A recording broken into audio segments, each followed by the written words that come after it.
교과서에서 가르쳐주지 않는 임진왜란 그 6번째 이야기, 조선이 처음 이룬 대규모 승리인 옥포해전입니다.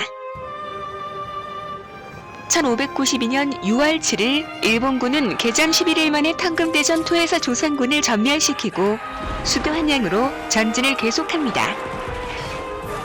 신립장군이 모든 병력을 탕금대에 수장시켰기 때문에 수도 한양엔 제대로 된 방어 병력이 없었고, 결국 탕금대 패전 이틀 후 선조는 급히 개성으로 몽진을 떠납니다.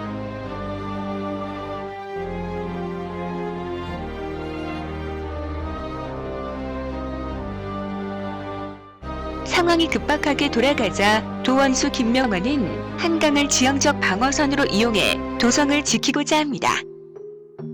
이때 김명원에게는 새로 뽑은 신익무관 10명과 병사 1000명이 있었습니다. 이윽고 고니시와 가토의 3만대군이 접근해오자 도원수 김명원은 겁에 질려 달아나버리고 지휘관을 잃은 병사들도 무기를 강물에 밀어넣고 그대로 도망칩니다. 결국 다음날 도하에 성공한 고니시의 제1군은 동대문을 통해 수도 한양을 점령하게 됩니다. 뒤를 이어 가토의 제2군도 남대문을 통해 한양에 입성하게 되죠.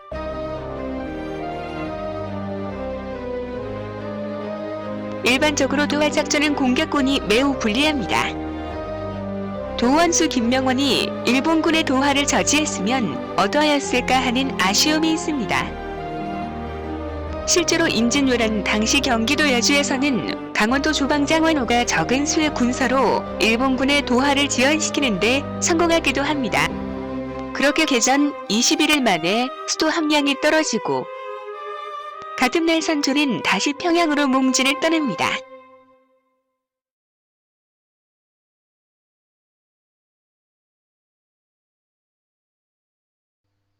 방화도 발생해 수많은 건물이 불타버리는 안타까운 일도 발생합니다. 피난갈 여유가 있었던 상륙층에 비해 여력이 없었던 백성들은 그대로 도성 내에 남았고, 이를 일본군이 구효라는 아이러니한 일도 발생합니다. 한편 남해안에서는 임진왜란의 전황을 주의 깊게 살피는 한 사람이 있었습니다. 임진왜란 최고의 명장 이순신입니다. 그는 임진왜란이 발발하기 1년 전부터 이를 미리 예견하고 전쟁 준비를 마친 상황이었죠. 한옥선과 협선을 합쳐 모두 40척의 함대를 꾸려놓았습니다. 6월 13일 드디어 이순신 함대가 여수에서 출항을 하게 되고, 다음날 원균의 소규모 함대와 합류하게 됩니다. 합류를 마치자 당시 일본군이 장악하고 있던 거제도로 곧장 나아갑니다.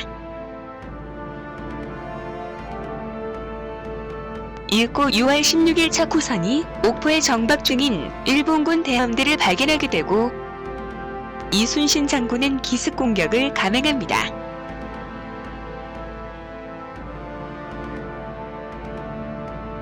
함대의 규모나 훈련도에 있어서 이순신 장군이 크게 불리한 전투는 아니었습니다.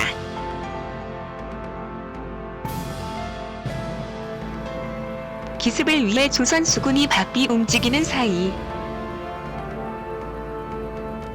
일본군은 배에서 내려 민가를 약탈하는 중이었습니다. 먼저 조선 수군의 판옥선이 옥포를 포위했습니다.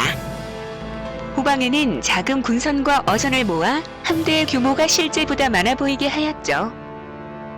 당황한 일본 수군은 신속히 함선에 탑승합니다. 재빨리 전열을 가다듬고 상황을 파악합니다. 이순신 함대가 일자진으로 포구를 포위하고 있어서 일본 수군이 절대적으로 불리합니다. 기습으로 유리한 고지를 조선군이 가져간 것입니다. 일본군은 이대로 돌파해 대양으로 빠지는 수밖에 없습니다. 그런데 이상하게도 이순신의 조선 수군은 발표하지 않습니다. 당시 조선군의 대포는 사거리가 최대 1km에 달하였지만 명중률이 형편없었습니다. 따라서 적이 50보 이내로 들어오기 전까지는 발사하지 말라는 명령이 있었습니다. 그 누구도 당황하여 먼저 발표하지 않아 조선 수군은 조직력 측면에서 일본군을 압도하게 됩니다.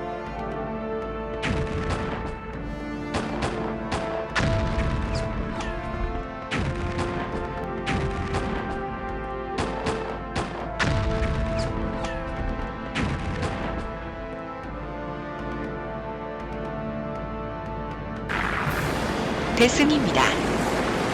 일본 전함 절반 이상이 침몰하고 수군장 다카도라는 목숨을 겨우 부지한 채 포위망을 뚫고 달아났습니다.